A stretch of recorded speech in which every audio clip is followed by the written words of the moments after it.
You know that moment in a meeting when you totally disagree with someone, but you just freeze? You don't want to be rude, but you also can't stay silent? That tension, that's what we're solving today. Hey everyone, welcome to Speak Like a Native. I'm Maya. And I'm Leo. Let's get into it. So, Leo, imagine this. Your colleague suggests launching the new product next Monday. You know the design team needs at least 2 more weeks. What do you say? Oh, that's tough. My brain says no, that's impossible.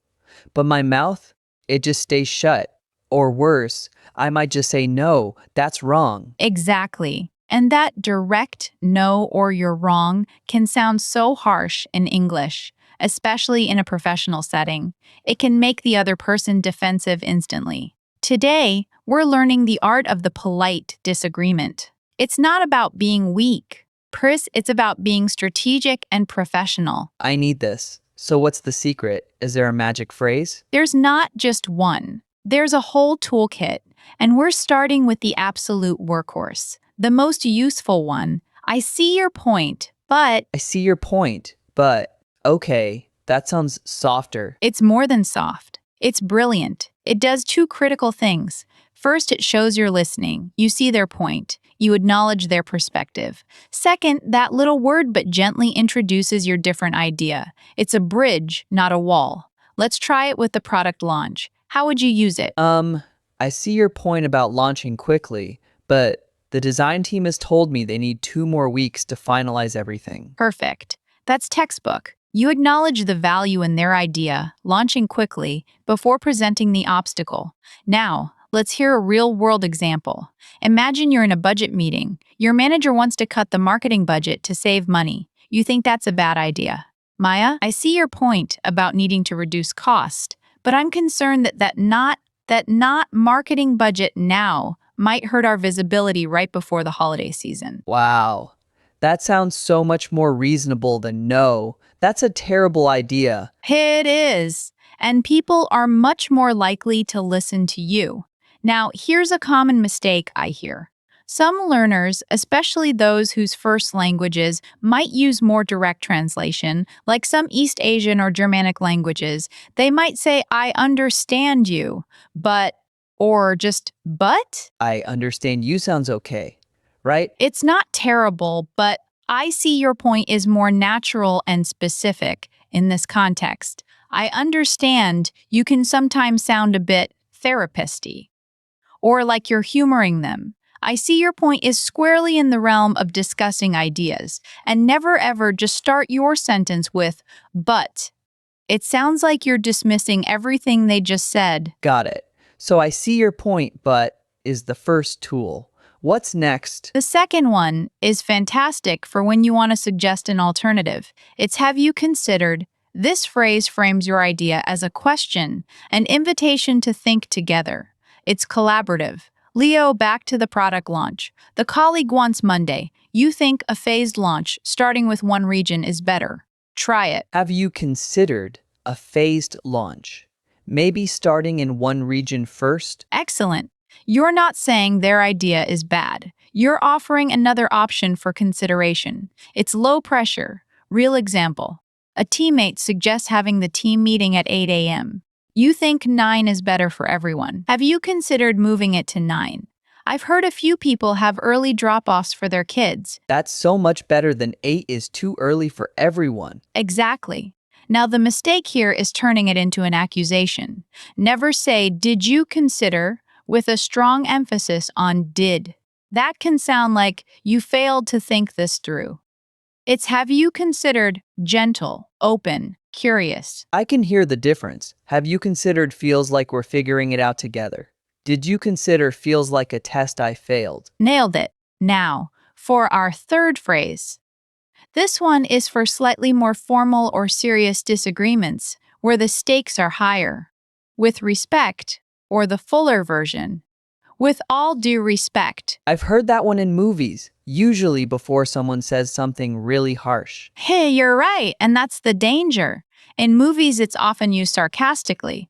In real, professional life, you must use it sincerely and your tone has to be genuinely respectful. It's a signal that you're about to disagree strongly, but you value the person and the relationship. It prepares them. Example: you fundamentally disagree with your boss's new strategy. With respect, I have some concerns about this new strategy. Whoa.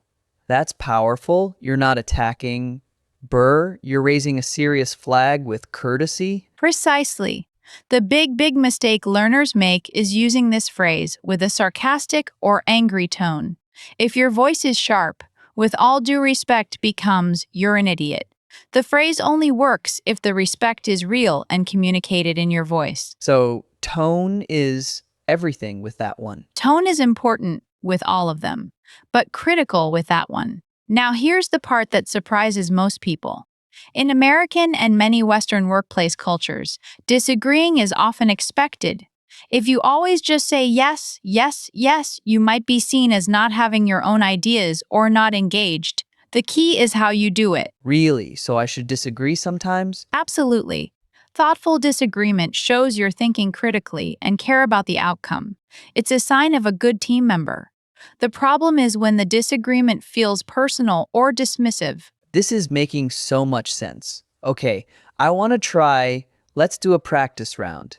Give me a scenario. All right, you're in a project debrief. Your teammate, Sarah, says, "I think the project failed because the timeline was too aggressive." You think the main reason was unclear communication from the start. Disagree with her politely using one of our phrases. I see your point about the timeline, but I wonder if unclear communication at the beginning was a bigger factor. Beautiful. You used "I see your point" and you softened your own idea with "I wonder if." That's advanced stuff, Leo. Great job. Thanks. That felt good. Now let's hear the classic mistake. Leo, I want you to play the role of a learner who translates directly from a language that might be more blunt. How would you disagree poorly in that same scenario? No, the timeline was okay. The problem was the bad communication. Ouch. Even though the facts might be the same, how does that feel to hear as Sarah? It feels like I'm being shut down. Like my idea is stupid. Exactly. And that's what we avoid. Now, for our listeners, let's practice together. I'll set up 3 quick scenarios. I'll give you a moment to think, then I'll give a sample response. Ready? Ready? Scenario 1. Your coworker wants to use a bright red font for the entire presentation. You think it's hard to read. Use "have you considered." Sample: have you considered using a darker color for the text? I'm worried the bright red might be a bit straining on the eyes for a long presentation. Scenario 2. Your manager thinks you should handle the client call alone. You believe you need a technical expert with you. Use "I see your point," but sample: I see your point about me taking the lead, but having Alex from engineering on the call would really help with any detailed technical questions the client might have. Scenario 3. In a strategy meeting, a senior colleague suggests discontinuing a product that you know has a loyal small customer base. You strongly disagree. Use "with respect." Sample: with respect, I'm hesitant to discontinue it. That product still has a very loyal customer base that brings in consistent, reliable revenue, even if it's not huge. Those sound so professional. I'm writing these down. And that's today's single, memorable takeaway. When you need to disagree, build a bridge first, acknowledge, then redirect. Swap "you're wrong" for "I see your point," but instantly more collaborative. This is a game changer for meetings. If you're finding this helpful,